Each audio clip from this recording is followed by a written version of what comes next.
Hello दोस्तों, नमस्कार। स्वागत है आपका हमारे यूट्यूब चैनल पर।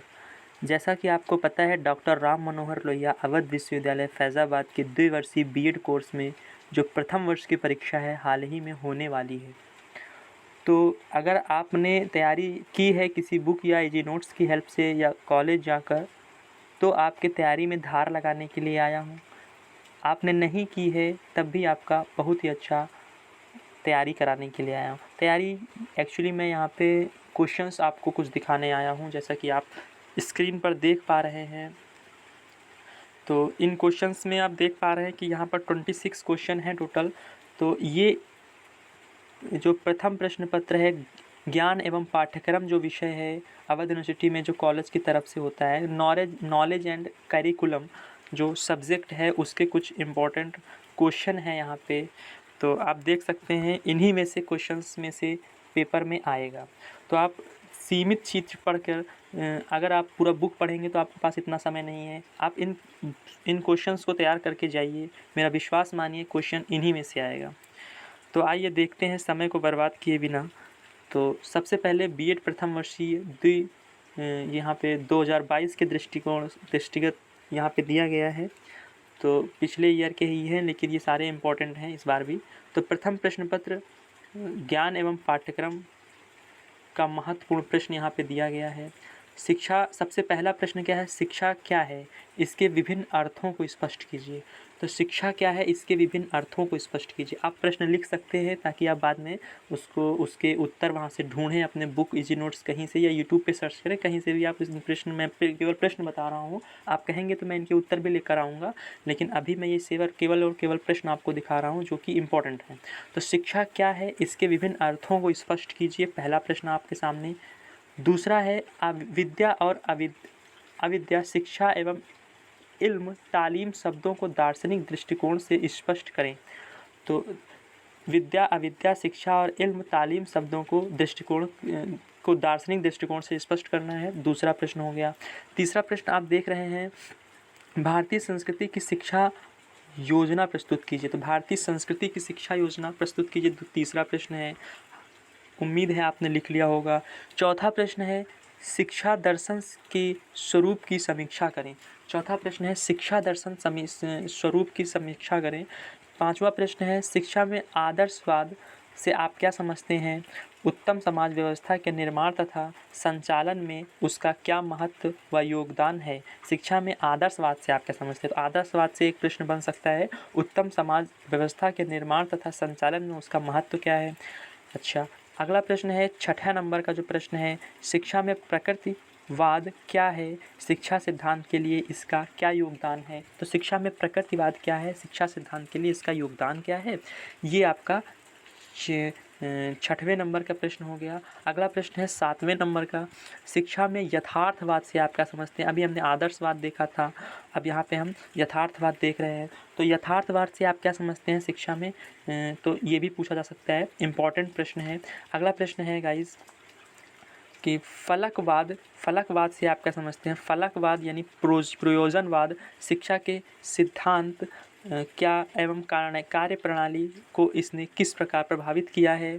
कार्यप्रणाली और किसी शिक्षा के सिद्धांत को फलकवाद ने, प्रयोजनवाद ने प्रभावित किया है कि क्या महत्वपूर्ण योगदान है प्रयोजनवाद का, फलकवाद का? ये पूछा जा सकता है।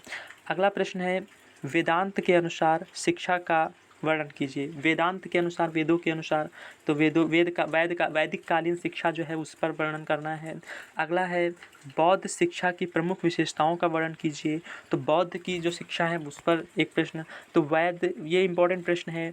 और अगला है, मुस्लिम शिक्षा अर्थात मध्यकालीन शिक्षा की शिक्षा व्यवस्था कैसी थी? तो मुगल कालीन शिक्षा, मुस्लिम कालीन शिक्षा, उस पर प्रश्न पूछा जा सकता है। तो वैदिक कालीन हो गई, बौद्ध कालीन हो गई, मुस्लिम कालीन। अगला है, महात्मा गांधी के अनुसार शिक्षा का उद्देश्य क्या है? तो इम्पोर्टेंट प्रश्न है, महात्मा गांधी के अनुसार शिक्षा का उद्देश्य क्या है, शिक्षा क्या है महात्मा गांधी के अनुसार, पूछ सकते हैं। अगला है, श्री अरविंद के अनुसार मानसिक प्रशिक्षण एवं दिव्य जीवन को स्पष्ट करें। तो श्री अरविंद के अनुसार शिक्षा क्या है? श्री अरविंद के अनुसार मानसिक प्रशिक्षण एवं दिव्य जीवन को स्पष्ट करें, ये प्रश्न बन सकता है। अगला प्रश्न है, शिक्षा के व्यक्तिक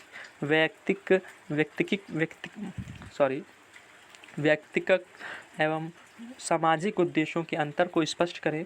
तो व्यक्तिक और सामाजिक उद्देश्य जो है शिक्षा के, उसको स्पष्ट करना है। दोनों तरह के स्पष्ट जो उद्देश्य है, पर्सनल और जो सोशल है, कहने का मतलब व्यक्तिगत और सामाजिक।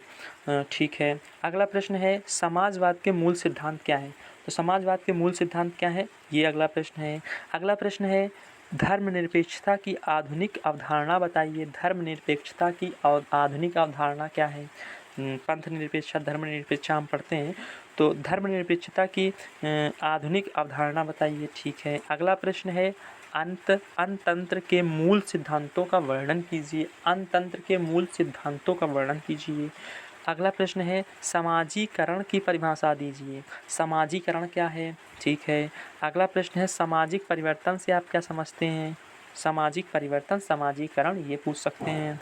आधुनिकरण से आप क्या समझते हैं? आधुनिकरण, आप देख रहे हैं, आधुनिकरण से आप क्या समझते हैं? आधुनिकरण की परिभाषा दीजिए। अगला प्रश्न है, राष्ट्रीय एकता से आप क्या समझते हैं? राष्ट्रीय एकता की परिभाषा दीजिए। अगला प्रश्न है, अंतर्राष्ट्रीय भावना क्या है? अंतर्राष्ट्रीय भावना क्या है? International feelings. तो इंटरनेशनल इमोशंस, मतलब नॉलेज के क्षेत्र में, शिक्षा के क्षेत्र में अंतर्राष्ट्रीय भावना क्या है, ऐसा प्रश्न बनेगा। भावनात्मक एकता क्या है? भावनात्मक एकता क्या है, इसका प्रश्न बन सकता है। धर्म क्या है? तो एक प्रश्न बन सकता है, धर्म क्या है।